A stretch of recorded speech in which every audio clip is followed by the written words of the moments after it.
Hi, I'm Tony Zito. Another Baton Rouge real estate video tip for you. Today I want to talk about owner financing. Actually, there's three different types. There's the standard owner financing where the seller acts as the bank.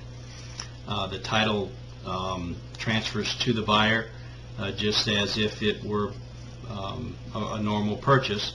There's what's called a lease purchase, and I think that's the most popular. That's what we get the most calls on with my listings. People wanting to know if my sellers would do a lease purchase. They're really not advantageous to the buyer or the seller, so we don't do them. And then, of course, the bond for deed, and that's what I want to talk to you about today. It's also known as a land contract in some states, but here we call it a bond for deed. And I'll start off with the advantages. The advantages to the buyer is you buy the home. You are responsible for it. It's your home. As long as you make the payments, just in a normal situation, you keep it. It can help increase your credit scores, because what happens is there's a third-party company that collects the money every month and pays the mortgage company, and they report to the credit bureau, so it looks like a mortgage payment, that you're making your mortgage payments on time, which makes up about a third of your credit score. And then you've got the tax benefits.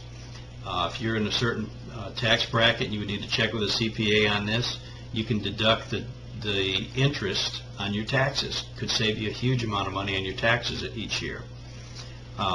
So there's just some great benefits for the buyer.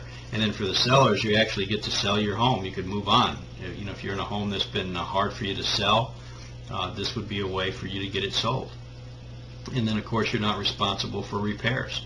If something goes wrong after it closes, it's just like a normal sale. The new buyer would be responsible for fixing whatever broke. And then the downside for the seller is you usually can't get all of your equity.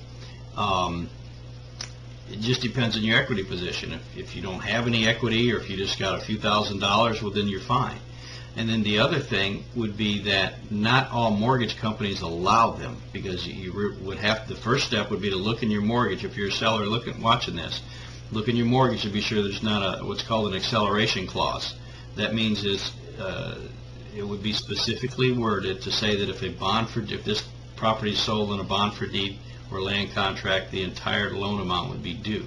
So you got to be sure and check that out. And then the only real downside for the buyer is you would have to come up with usually a lot more money than you would like on a lease purchase, or even a lot of purchases today, because even though the 100% financing is going away, a lot of times there's programs out there that help you not have to come up with a lot of money.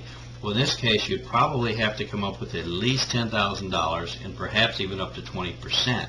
It just depends on the situation.